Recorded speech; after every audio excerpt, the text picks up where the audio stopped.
ne bambofo a wo mo Ghana ha se wo se ne koba ne sa na che se asomdwe mapa Ghana enya no ebetimi akoso a etena ho eti wo kire mo se Ghana fo nyina ye fa ye hunyim sa so na bambofo wo mo be ye de wo betimi aye bia se ne be ya abato ne be ko na wiye na Ghana ye fa ho die e na afa so ya asomdwe kakra enya no eda so a ekita ye nsa that it is not anything to be taken for granted. Every election is a serious matter, and that we should not take it for granted. Our duty as security personnel to play our part professionally to maintain the peace and stability of this country. We should not take our peace for granted.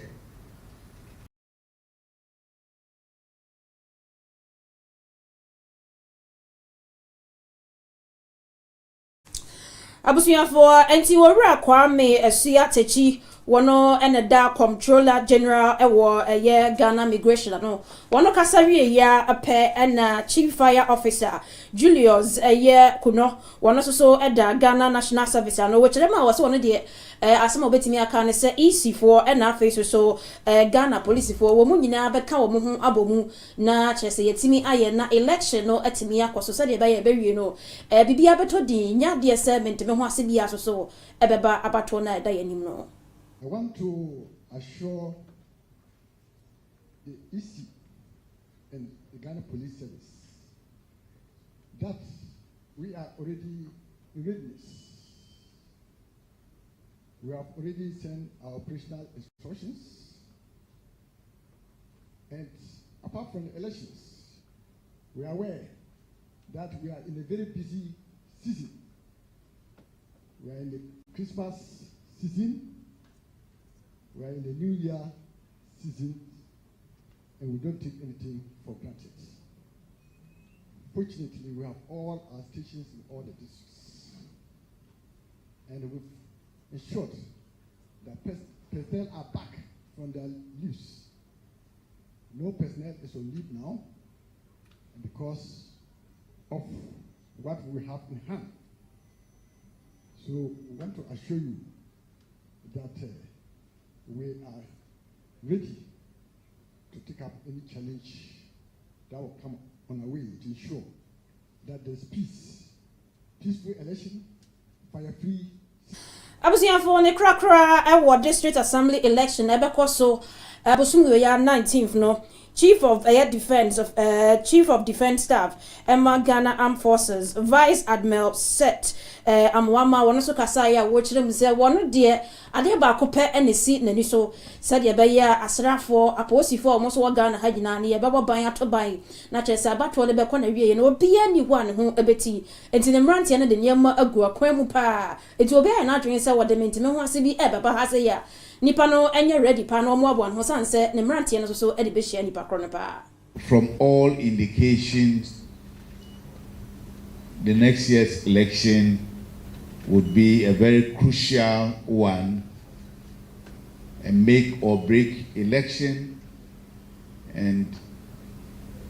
as custodians of our national security, we are called upon to ensure a peaceful election as we have done in all the previous elections. We have to stand up to the occasion and distinguish ourselves, discharge our duties fairly and firmly to the expectation of our citizenry and also the international community. We in the armed forces commit to our constitutionally mandated role and duty to protect this country and prevent any aggression from outside the country and also from within, and we do so by air, by sea, and by land, even to the peril of our lives. We may not be in the upfront of the election duties, but we would be in the background, ever ready and ever prepared to support the police service and other security services in case situation degenerates. And we are sure everybody present that the armed forces is ready and prepared to act accordingly when we are called upon. Abusia for ye toa ensemble so na MP a won netin konya so Emma Madina na chese won monyam for Francis Xavier Susu wono so kire mu an rera ko papa say ye mam panyini emra bet se mienu amrahye bedwafo wo motena ase na wo buyina agitu mu se ensakire kakra entimi emre mu no ebesin na ye mam panyini emfa nsa enhya se esa signature no wonya na adwene so de be hya ase na aba be ye mra aba beda Ghana ha sei abusia wo kire mu asa ensakire kakra wo maye ne ye mamre mu no ebi eye armed forces wo mo ebe ono emse ensakire kakra esoso ebemu and now face so criminal related and as a criminal offense bill no wono so mo chire mo na chese ma mefo na se obi a ye beka se wo ye bayfo e wo Ghana ha se na ye de yensa keka no wo mo atini ayemra e wo mrahye bedwafia wo mo chire mse so obi de nsaka sa nipa kro no ebo no so wo ye bayfo de na chese nipa kro no atomra ebesi na ne ye mampanyini emfa nensa enhye emrase na encha ye kra ne ye mampanyini e de nkrata bi ba monten so a wo chire mse wo hwem wo na chese constitution no se e wo samrahye bedwafo wo mo ye nsan kakra wo mo a procedure bi wo ho a wo so wo mo fam ansa na yetimi age atum e mo no so kra ne signature ahya se ama no aye ye sa procedure no abusuya wo mo kire mu a anase e mampanyi kire mu a wo mo amfa sa procedure no so ntimpanifo ensan so ntena se biem na wo betimi afa sa procedure no so ansa na wo bedi atum e de ne signature ahya se a wo de ahya se na sa asem we na eye owura Francis Xavier Susu so aba monten so a wo kire m se areho pa se emra ho hia se be te se mienu a wo se mampanyi gitum no e be si ne wo ye kokwasa enti eyade e be ha enkrofo a efa sa bedede animu ne titiw ne atifido na ode reje wo mo na ye ba mo be ya behwe ne ye kum empanifo enti wo kire mu a ne ra ho se ye mampanyi ehu se nyansa bia wo mu se wo de nsa ehye sa enkrata no ase. And together, the president has issued a notice saying that he was unable to assent to both the Armed Forces Amendment Bill and the Criminal Amendment Bill number 2. And that is really, really, really unfortunate because the president says constitutional issues. And I ask the question, which constitutional issues? Bills do not get passed within a second in this house. Bills have a journey. For example, when you take the Armed Forces Bill like this, before the bill was initiated in Parliament, we did what we call pre-laying engagement. The Ghana Armed Forces were here. Attorney General was here. Shraj was here. The Judicial Service was here. Almost all stakeholders who were supposed to be part of the process were here. Before the bill was considered, before the bill was drafted, before the bill was gazetted and read for the first time and referred to the Constitutional, Legal and Parliamentary Affairs Committee. Indeed, when a bill is referred to the committee brings out a notice for all interested persons to submit a memorandum so that if you have issues about the bill, you submit those issues. We never had any of those memorandum from the presidency. Indeed, we visited the presidency and the presidency even assured that we should have a cross-party approach to passing this bill. So what changed after the bill had been passed? Abusia for ya so e wo mrahye bedwafia na MP a wono so e wo afutu won monyam for Alexander Afanyo marking so akasa wo kire mu sensan bi na mountain so na ebimo eka wo mu kire mu na chese aboachire eye forest no reserve no emi say ya ton e de ma companies bi mu a wo mo etu form agudie e wo ho na sa already na ba chese social media so be bia be fa bia wo bia ebo ni din ana wo kire mu say wo gene na nipa dia sa enkrofo a edi sa entroy e de agunu so eye NDC amanyuko no wo mo members na ahya ase keka nsem bi sa e de egu ne so na ne kora wo mu ene saa asem wo me ba be ka kire wo abusia wo se wo kire mu a no kora bia enim se wono ne nsa hyase ena eye aboakire forest reserve no wono etimi aton enti wo kire mu ase Ghana for te sansen mu a jese yento yasum kra ma yentie sansem sanse obi ena ebo ne sire mu ekeka sansem no ede egu ne so was able to go there MPP mpanyinfo bi a meka ho yatene ho ma oye yen epom ho bebi a ye kira bo wo no waton zama company bi there wombutu eguzi wo zama peda meka nyi there onye no kwar the masama work na onye no kwar so wo penjina du bi na was ayo oye kire na was am wo party no enyenyim nyama no no one penjina do papa bi me jize kebna min kebi ogina no corridor nye ebaka akoyusam za onsam fata ize go bi no fi na obama enyenyim nyam wo amanyo intime sremi nyanum ndc fa wo efutu de yen efutu epom ho na ye kira bo won ekwen biara ni ho a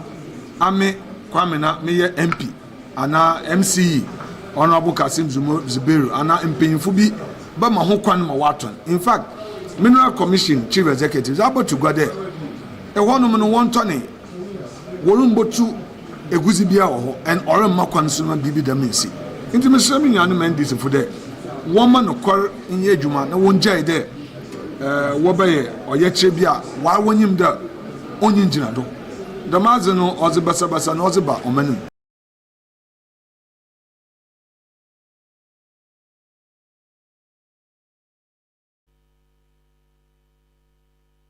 for womo asoria no ye frede say Gateway Sanctuary wo Pokuase womo ede apomodin hwehwemu bi atimi ahyehye so pa we asori ni kire mo ye ede ma wo members wo asondem ho sade be ya obi adwene betimi aba na pomodin ho nsemu na watimi ahwehwe na pomodin mu say yade ben na edokro wa ebia enne di ewo woni paduam nti womo kire mo na doctors akukudam womo ede bepie mu dwumadie na se a ene na kyese dwumadie ni nyina womo ye no free ede ama womo obi asoso entua hwe na dwumadie no ase wowura Andrew da konsoso ekasaya wo kyerem so obesre pa so obi abehwe na pomudin soso ye sanse da sani de se obeye mra ne nyina afri ade se asoso no kwabenane obeye mra ne nyina afri ade nti afri na koi obi ama nani emra na pomudin ho nsem na oma ne nanye ntietia ewo hospital yɛhwɛ ani nti yɛwɔ eye for ha yɛhwɛ se yɛwɔ dentist wɔ ha yɛhwɛ body mass index weight yɛsan so ɛhwɛ blood sugar so wɔ diabetes ana bibi na pie wɔ mojama yɛhwɛ ɛse ɛna nso so abetimi atwe moja nso no wobetimi aye ɛna yɛyɛ malaria test any other tester bibia yare ebetime pie o mojamu no omo ono be test e pie di ombehu ona your doctors nso a nti omo ma general medical practice Dr. Penny odi animu a Dr. Fosu Ghana Health Service Deputy Director General ya sorry Penny nti ono di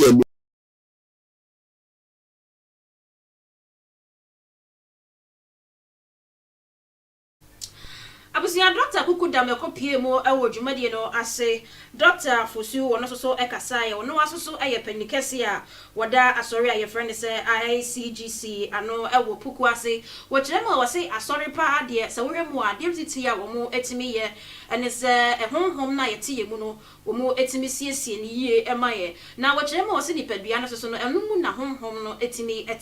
eti siesie eye honhom na nipadua no so ho behia se ye betimi enya bre etimi siesie no amano wa ye nti obesre se abrano no ye nyina ye ma ye nanye ntintia wo hospital na doctors fo ntimi nya ye mu ehwehwemu se de be ya yade bi edadi ewo nipadua ni mu a omo betimi ye hu ni ntem na yetimi aboaye futu de be magana fo nyina ne se ena oba obi a wayare ne ye hwe no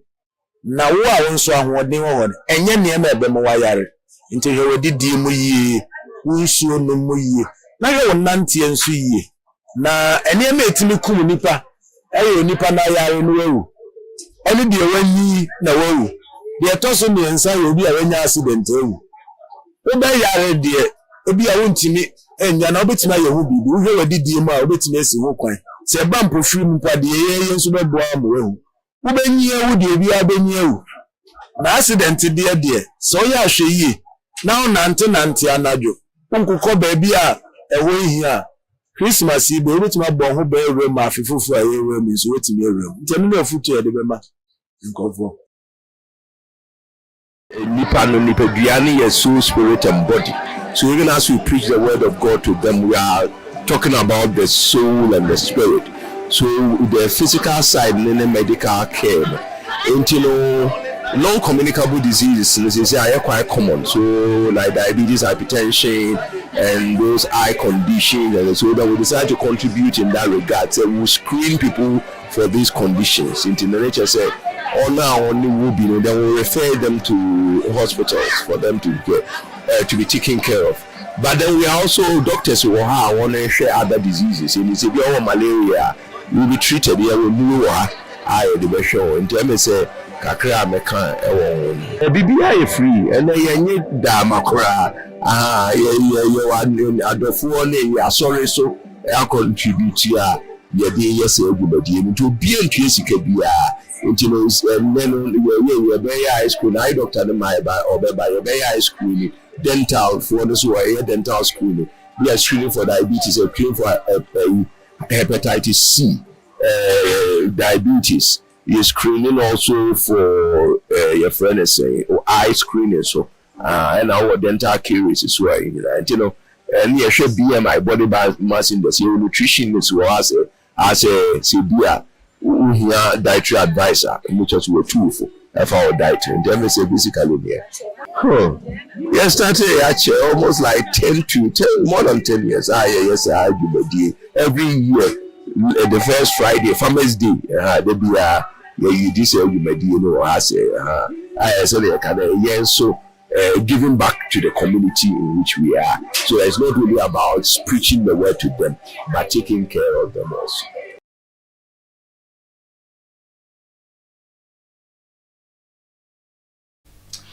Abusia ne krakra ewo djumadia ye asori your friend is ICGC omopoku ase de hwehwe so no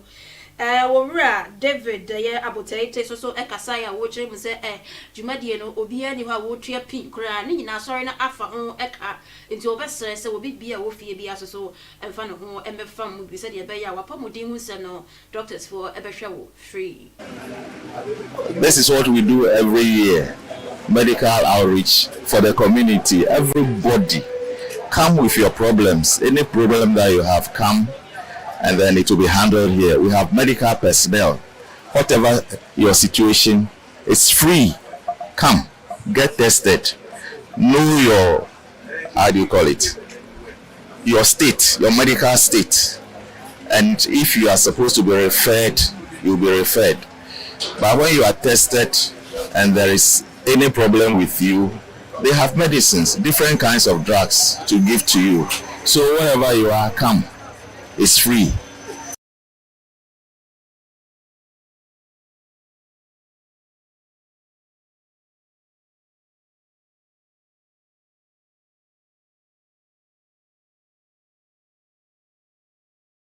Abusia for FCM no asi ebegina we so na ya home so kakra afi ye ba ye de ensem no be ko twedi mu kasebo.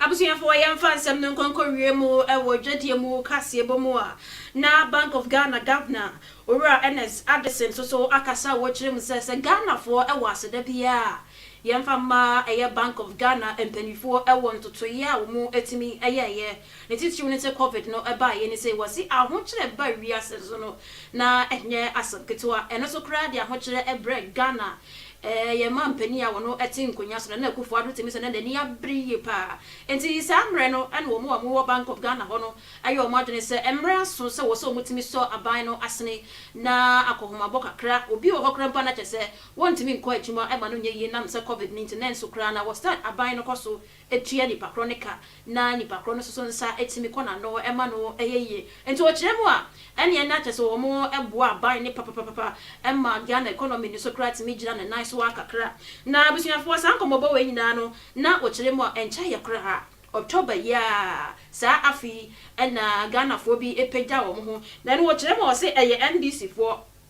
dom kuma no ene pegya wo ho Ghana ha se ai Bank of Ghana governor no yentu no krava free enkonya so san se sikadie bi ana se ka bi o mabo Ghana no emu duru pa enti panyin ni hwe kwan so na wono aka central letter se wo resign e de free ni nkonya so na nye ono so nko ano ni two deputies e kan ho no wo mu nyina so hwe na wo mo resign no na sa se me wo kire mu a eye ne ya pa se sa empanifo we mu etimi etena se ebo po a entisa na se Ghana fo e wo bibia kraka ka wo senka se damom ene wo mode ma no owura Addison e na afese so ne mpanyifo a e kan ne ho san se sa abosia no ma mfa mo ye ma mpanyini e na wamfa mu man na wo kire mu aka Ghana beda na ye butu papa niema wo ye de sachiraye etimi e de bai ma Ghana fo e ho etoye eti wo kire mu a aseda bia Ghana fo wo ye wo no Bank of Ghana fo mpanyifo e na ye mfa mo san se wo mu na aboa ama man no entimi enija ebra COVID no etimi ebae abusia for kansa ansem we abra na dwumadi a Chartered Institute of Bankers Governance Day eno ekoso na Bank of Ghana Anderson anase Ernest Anderson edisansem we eto beja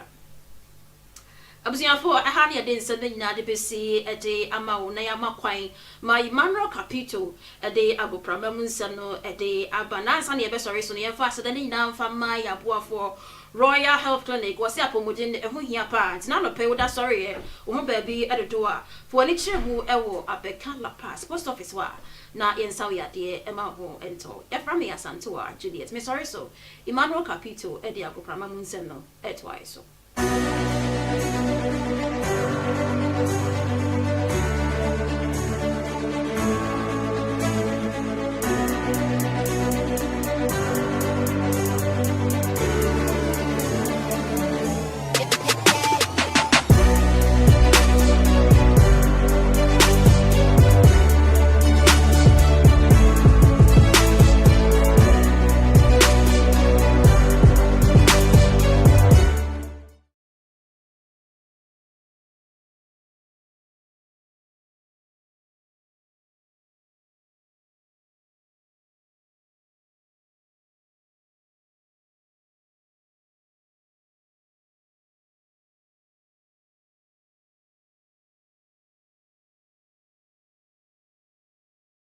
Yabada Santewa Juliet Asebraso agure mu nseme bata HB money jumedi ho na se mo den Royal Natural Health and Wellness clinic endo mase ebidro ene ade adwuma infection tete wa Abeka La Paz post of social attention phone na hwase ho no pe ahomatrofo no eda ho ntinu pusu na ene a doctor fo no eni nkomo na afenso no yare bia tete wo no ko na koji wayarisa wadaroma insamo awre ko twi ko breman abode efi located bit amaronensem ibaduo bote capito supremo yabecha si America 1010 and if the senior national women's soccer team the Black Queens of Ghana ashe na meroka say ataju fowa the Black Queens of Ghana yate edende na meroka say WAFCON qualify na ugo piemo Women's Cup of Nations na first league course so around Friday e was Accra Sports Stadium no the Black Queens of Ghana echi Namibia e bom e kamiensa omo eti mo e baako wo impenifo inhyiemu no nra na second leg encounter no e course so na nke wo se course e wo Namibia na enam nyoma baako mienu a enhyedan koye wa gropama ente no impenifo e the game no kopiemu e wo South Africa Pretoria to be precise na nra yede akensin share so no Namibia ebo the Black Queens of Ghana e kabako yentumi esimu arabra kente no on aggregate no the Black Queens of Ghana 3 Namibia 2. And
Mra, I can't see a course, so and on the bad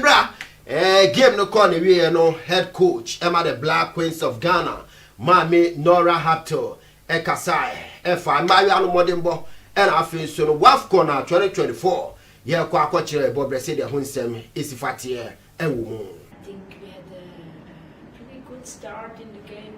created us some chances. We missed a bit to play more deep on the wings. We knew that we could hurt them more there, but at least we had just set pieces. I would say the first half 4 or 5 good chances, and then it is how it is in those games. They scored us on a corner kick. We were a little small unattentive, so we can easily switch that off. And then they smell and we run a bit behind. But I think we had an excellent bench today. So every player who came in brought in more quality, also this willingness to fight through these games. Then we need to rest a bit cool and stay good in the rest defense. I think they could only get dangerous in set pieces. I think the referees allowed them too much set pieces, to be honest.